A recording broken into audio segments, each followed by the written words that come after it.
जरा ये समझते हैं कहां पर ज्यादा एक्शन हो रहा है और आज की तेजी के पीछे की वजह क्या है, इसको जरा समग्रता से समझते हैं। हमारे सहयोगी शरद दुबे जुड़ गए एक स्पेशल रिसर्च के साथ। शरद, बताइए, आज अच्छी तेजी, उत्साह फिर से लौटा है और देखिए पूरी की पूरी स्क्रीन हरी दिख रही है, क्या है इसके पीछे वजह? जी बिल्कुल, मंगलवार तो आज है ही, लेकिन बाजार में मंगल मंगल हो चुका है। बुल जो है आज बहुत तेज़ी से बढ़ रहे हैं और बाजार में जो जोश है वो लौट आया है। देखा जाए तो 7 दिनों के गिरावट के बाद आज 6 लाख करोड़ रुपए से ज़्यादा का मार्केट कैप एडिशन हुआ है। वही बात करें निफ्टी में तो 300 अंक बढ़ी है और ओवरऑल सेंसेक्स में भी 1000 पॉइंट्स का उछाल देखने मिला है। बात करते हैं निफ्टी मिड कैप की और स्मॉल कैप की, तो दोनों ही सेगमेंट्स देखें तो लगभग 2% दोनों ही उछाल दिए हैं और माइक्रो कैप्स में भी जो है एक अच्छी तेज़ी देखने मिल रही है। जी के दम पर निफ्टी मीडिया इंडेक्स की बात करें तो लगभग 4% दौड़ चुका है। वही सरकारी शेयर्स पीएसयू स्टॉक्स में भी तेज़ी आई है। निफ्टी पीएसयू इंडेक्स जो है 2% जो है भाग चुका है और ऑफकोर्स कल शाम को दीपाम के गाइडलाइंस भी आए थे कॉर्पोरेट एक्शंस को लेके। इंडिया विक्स जो है ठंडा पड़ चुका है, यानी कि वॉलेटिलिटी कम हो रही है। वो जो है 5.5% फिसल कर 14.5 के अंक के नीचे आ चुका है। निफ्टी के तेज़ी वाले सुपरस्टार स्टॉक्स है उनको स्क्रीन पे लाते हैं। M&M ऑफकोर्स रिजल्ट्स अच्छे आ रहे हैं, वहाँ पे फॉलो ऑन बाइंग देखने मिल रही है। टेक महिंद्रा, ट्रेंट, टाटा मोटर्स और डॉक्टर रेड्डी जैसे दिग्गज स्टॉक्स जो है निफ्टी में आज अच्छी परफॉर्मेंस दे रहे हैं। और अगर सेंसेक्स की बात करें तो 600 अंक की जो योगदान आ रही है, जो पॉइंट्स कंट्रीब्यूशन हम कहते हैं, उसमें HDFC bank, Infosys, Reliance, TCS और M&M जैसे बड़े दिग्गज प्लेयर्स जिनका वेटेज ज़्यादा होता है इंडेक्सेस में, वो आज अच्छी तरह कंट्रीब्यूट कर रहे हैं। लेकिन 5 अहम स्टॉक्स है या 5 अहम थीम्स है जिसके कारण जो है हम कह सकते हैं कि आज बाजार में जो बिकवाली है उस पर एक ब्रेक लग चुकी है। सबसे पहला बात है कि Q2 रिजल्ट्स का जो सीज़न है वो ख़त्म हो चुका है। हीरो मोटो कॉप के जो नतीजे आए वो बहुत अच्छे आए, जो भी नेगेटिव चीज़ था वो अब्जॉर्ब ऑलरेडी हो चुका है। FIs की बिकवाली में भी कमी देखने मिली। कल रात 1500 करोड़ का ये FI का आउटफ्लोज था, जो एवरेज है 4000-5000 करोड़ का होता था। और उसके दूसरी जगह DIs की बात करें तो लगातार खरीदारी देखने मिल रही है, यानी कि अब्जॉर्प्शन में स्ट्रेंथ है। तीसरी बात, ऊंचाई से 11% जो है नीचे गिर चुकी है निफ्टी। इसका मतलब जो ओवर वैल्यूएशन की चिंता है वो घट चुकी है। इसके अलावा बात करें तो ग्लोबल ब्रोकरेज का भी भरोसा लौट आया है। CLSA अब 20% ओवरवेट है, तो ये एक ऑफकोर्स एक पॉजिटिव न्यूज़ फ्लो ज़रूर है। और ऊंचाई में देखें तो US बॉन्ड यील्ड और डॉलर में भी जो है नरमी देखी गई है और एशियाई बाजार में भी इंप्रूवमेंट आया है। स्क्रीन में देख सकते हैं ग्लोबल ब्रोकिंग हाउसेस के जो ओवरवेट रेटिंग्स है CLSA सिटी की। HSBC ने भी इंटरेस्टिंगली सेंसेक्स का लक्ष्य 90,520 अंक दिया है। अब हम बात करते हैं कि ऊंचाई से कितने टूटे हैं शेयर्स, उसके बाजार पे बात करते हैं, स्पेशली इंडेक्सेस को लेके। तो निफ्टी की हमने बात आपको ऑलरेडी कर दी, लेकिन यहाँ पे देखिए एक टाइप से डिस्काउंट चल रहा है। निफ्टी बैंक 8% गिरा है। Nifty mid cap small cap में ज़्यादा जो है गहराई से जो चोट आई है, 12% अभी भी गिरे हुए हैं। तो ऑफकोर्स वैल्यूएशंस जो है कंफर्टेबल लेवल्स पे ज़रूर आए हैं और आज कह सकते हैं कि बाजार मंगल मंगल हो चुका है। ठीक है, तो शरद ने सारे रिसर्च करके बताइए कि एक्चुअली में बाज़ार कितना गिरा हुआ था, उसके पीछे के रीजंस, मार्केट्स के ऊपर आने के, और सारी कैलकुलेशंस रफ में एक लिंक के ज़रिए आपके सामने रखी हैं। अब मेरे साथ मेहमान जुड़ रहे हैं टेक्निकल एनालिस्ट के तौर पर दिवांग शाह हैं एंजल वन से, उनसे बातचीत होगी। कुणाल शाह हैं शेर खान सिक्योरिटी से, उनसे बातचीत होगी। रोहन मेहता हैं टर्टल वेल्थ से, उनसे भी बातचीत होगी। रोहन हमको फंडामेंटली और मार्केट के इंटेलिजेंस के हिसाब से हमको बताएंगे। कुणाल भाई बहुत शुक्रिया, thank you very much, time निकाला आपने। और दिवांग आपका भी बहुत बहुत शुक्रिया, thank you very much. Amardev Singh भी मेरे को स्क्रीन पे दिख रहे हैं, उनसे भी हम बातचीत करेंगे और उनसे भी हम ज़रा कैलकुलेशन समझेंगे। अमर सर बहुत बहुत शुक्रिया, थैंक यू वेरी मच, आज आपने भी हमारे लिए समय निकाला, बहुत बहुत शुक्रिया। अमर सर एक काम आपसे ही करें फिर हम, ज़रा निफ्टी और बैंक निफ्टी पे अपनी ज़रा कैलकुलेशंस बताइए ज़रा। जो 200 दिनों के एवरेज पे थोड़ा सपोर्ट लेने की हम कोशिश कर रहे हैं, ये कितनी सक्सेसफुल रहेगी, इस रिकवरी में कितना दम है। सुबह हम गौतम शाह से बात कर रहे थे, वो कह रहे थे कि यस रिकवरी में दम है, उनको ऐसा लगता है कि 1000-1500 पॉइंट बैंक निफ्टी भी और जोड़ सकता है। सर आपकी कैलकुलेशंस। देखिए ओवरऑल जिस तरह की करेक्शन हम लोगों ने देखी तो कहीं ना कहीं एक सपोर्ट, ये काफी क्रूशियल सपोर्ट लेवल्स थे जहां से ये घूमा है। बिकॉज पहले भी हम लोगों ने कहा था कि 23,300 400 is very strong support zone, और करीब 350 से we have seen this bounce back. तो ये बाउंस बैक जो है ये फिलहाल तो सस्टेन करेगा, बिकॉज ये 23,300 के नीचे यदि निफ्टी चलने लगा then we could see some very sharp correction.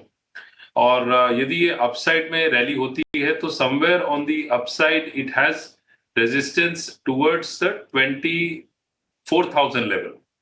तो यहां से 300 पॉइंट, 300, 350 पॉइंट की, 400 पॉइंट की रैली निफ्टी में दिख सकती है और बैंक निफ्टी में भी 1001 पॉइंट की रैली बन सकती है। वहां जाके एक सेलिंग प्रेशर आएगी, शॉर्ट्स जो है वो बिल्ड होंगे बिकॉज जिस तरह से मार्केट ने रिकवरी दिखाई है और जो एडवांस वर्सेस डिक्लाइन देखे या मेजर स्टॉक्स आप जो हैवी वेट्स में भी देखें तो वहां भी एक हमें पुल बैक देखने को मिली है। बट ये पुल बैक जो है मोर और लेस हमें एक कंसोलिडेशन की तरह देखना चाहिए और हायर लेवल्स पे अगेन जैसा मैंने कहा 24,000, 24,100, 200 यहाँ तक एक पुल बैक देखी जा सकती है, 400-500 पॉइंट की तेजी देखी जा सकती है, लेकिन फिर वहां सेलिंग प्रेशर आएगा। But it's a good from a trading range perspective, उस पर्सपेक्टिव से इसे निफ्टी को फिलहाल देखना चाहिए। हालांकि लॉन्ग टर्म ट्रेंड में बोलूं तो लॉन्ग टर्म ट्रेंड तो अभी भी स्ट्रांग है, बट इंटरमीडिएट टर्म ट्रेंड जो है वीकली चार्ट्स पे दैट इज वेरी वीक। तो इसका क्या मतलब हुआ कि this index will go in for consolidation. तो हायर लेवल्स पे सेलिंग आएगी, लोअर लेवल्स पे बाइंग आएगी और जब तक ये लेवल जो है नीचे का जो लेवल है 23,300, 400 का जोन डिसाइसिवली ब्रीच ना हो और उसके नीचे फिर निफ्टी ट्रेड ना करे तो I don't think there is much to worry about till such time. शुक्रिया। फिलहाल अब ये बता रहे हैं कि कंसोलिडेशन की रेंज रहेगी मार्केट्स के अंदर, एग्रेशन बहुत नहीं दिखाना। एक लाइन हमने सुबह से आपको बता भी रखी है, समझा भी रखी है कि रिकवरी और रिट्रेसमेंट में फ़र्क है ना। तो रिट्रेसमेंट नहीं हो रहा अभी सिर्फ हल्की सी रिकवरी है। अभी रिवाइवल हो जाएगा, एकदम से सारी चीज़ें ठीक हो जाएंगी कहना बड़ा मुश्किल है। दूसरा पॉइंट, मार्केट को बहुत दम लगाना पड़ेगा क्योंकि 200 दिनों के एवरेज से बाज़ार काफ़ी हद तक शॉर्ट्स के प्रेशर से दबा हुआ है। इस प्रेशर को छांटने में रॉकेट की तरह नहीं चल सकता बाज़ार, उसको कंसोलिडेशन के बाद यू टर्न लेना होगा और यही एक प्रोसेस है जिसके बारे में अभी आपको अमर सर भी बता रहे हैं कि ये sell on rise, buying on dips का ही प्रोसेस चलेगा। इसी को कंसोलिडेशन कहते हैं और उसी के बाद फिर यू शेप रिकवरी हम एक्सपेक्ट कर सकते हैं। खैर एनी हाउ, आज विक्स भी टूटा, थोड़ा फियर भी मार्केट्स के अंदर कम हुआ पहले के मुकाबले। कुणाल शाह, आपसे ज़रा ट्रेडिंग से शुरुआत करें। आपके ज़रा आज की क्लोजिंग कॉल्स, मार्केट में रीडिंग ज़रा वो बताइएगा, फिर हम आगे बढ़ेंगे। फर्स्ट मार्केट पे व्यू शेयर करूंगा कि मार्केट्स में हमने जिस हिसाब से एक बाउंस देखा है, आई थिंक अभी भी काफी कंफर्मेशन की जरूरत है। एक लैडर है जो मार्केट को क्लाइंब करना है, स्टेप बाय स्टेप अप्रोच लेना है। अग्रेसिवली लॉन्ग करंट लेवल से तो मैं डेफिनेटली नहीं कहूंगा। 23,800 एक स्ट्रॉन्ग रेजिस्टेंस है मार्केट के लिए। कल के ट्रेडिंग सेशन में हमने 200 डीएमए को ब्रीच करते हुए देखा था, आज के ट्रेडिंग सेशन में हम वापस उसको रिक्लेम कर रहे हैं। सो क्लियरली वॉलेटिलिटी विजिबल है मार्केट में। 23,500, 400 अभी एक सपोर्ट जोन बन चुका है डाउनसाइड के लिए। अगर ये टूटता है तो सेलिंग प्रेशर और बढ़ता जाएगा। मैं लॉन्ग रहूंगा निफ्टी पे अगर निफ्टी 23,800 के ऊपर क्लोजिंग देता है। अगर ये क्लोज मिल जाता है आपको तो आप लॉन्ग कर सकते हो, फिर निफ्टी 24,500 तक के भी लेवल्स हायर एंड पे दिखा सकता है। सो अभी भी वेट एंड वॉच है, अग्रेसिव बुलिश नहीं बनना है। आज के ट्रेडिंग सेशन में भी जहाँ पे निफ्टी देख रहे हैं 250 पॉइंट्स अप है। जो हैवी वेट्स है जैसे कि रिलायंस है, भारतीय एयरटेल है, ये सब अपने प्रीवियस डे के हाई से भी नीचे क्लोज कर रहे हैं। सो क्लियर कट अभी भी स्ट्रेंथ नहीं दिखाई दे रही है मार्केट में, वेट एंड वॉच सिचुएशन है। जहां तक बैंक निफ्टी की बात है, यहाँ पे मैं कहना चाहूंगा 51,000 स्ट्रॉन्ग रेजिस्टेंस है।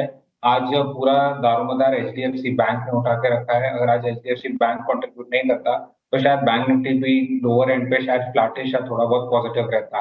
तो एचडीएफसी बैंक की वजह से बैंक निफ्टी इतना ऊपर है, 51,000 रेजिस्टेंस है। इसके ऊपर अगर बैंक निफ्टी निकलता है, उसके ऊपर क्लोजिंग देता है तो एक बाय ट्रेड बनना स्टार्ट हो जाएगा वहां पे। सो मैं बैंक निफ्टी पे भी अभी कॉशियस हूँ, निफ्टी पे भी कॉशियस हूँ। अग्रेसिवली लॉन्ग साइड पे अभी ट्रेड प्लेस नहीं करना है। 23,800 के ऊपर निफ्टी लॉन्ग करना है और 51,000 के ऊपर ही बैंक निफ्टी को भी लॉन्ग करना है। जहां तक स्टॉक स्पेसिफिक बात है, फर्स्टली मिड कैप और small cap as a space दोनों ने आज अपने 200 डीएमए का सपोर्ट लेके बाउंस दिखाया है। बट मुझे लगता है अगर मार्केट में ये पुल बैक रैली आना स्टार्ट होती है तो कहीं ना कहीं ये मिड कैप और स्मॉल कैप के लिए भी एग्जिट पॉइंट मिलते जाएगा। तो जो बाउंसेस भी आप यूटिलाइज करो मिड कैप और स्मॉल कैप को एग्जिट करने के लिए हायर एंड पे। स्टॉक्स की मैं जहां तक बात करूं, एक बाय कॉल रहेगा मेरा, वो है रामको सीमेंट्स पे। आई थिंक पूरे करेक्शन में हमने देखा है कि रामको सीमेंट काफी स्टेबल रहा है। वीकली चार्ट पे अगर मैं देखूं तो जो 890, 900 का जो रेजिस्टेंस था उसका रेजिस्टेंस उसने निकाल दिया और अभी वो सपोर्ट बन चुका है स्टॉक के लिए। तो रामको सीमेंट मेरे करंट लेवल से भी बाय रहेगा, मुझे लगता है इजीली स्टॉक 950 के लेवल्स शॉर्ट टर्म में टच कर सकता है। तो रामको सीमेंट को आप बाय कर सकते हो, 885 का स्टॉप लॉस रखना है और 950 का टारगेट रखना है हायर एंड पे रामको सीमेंट्स पे।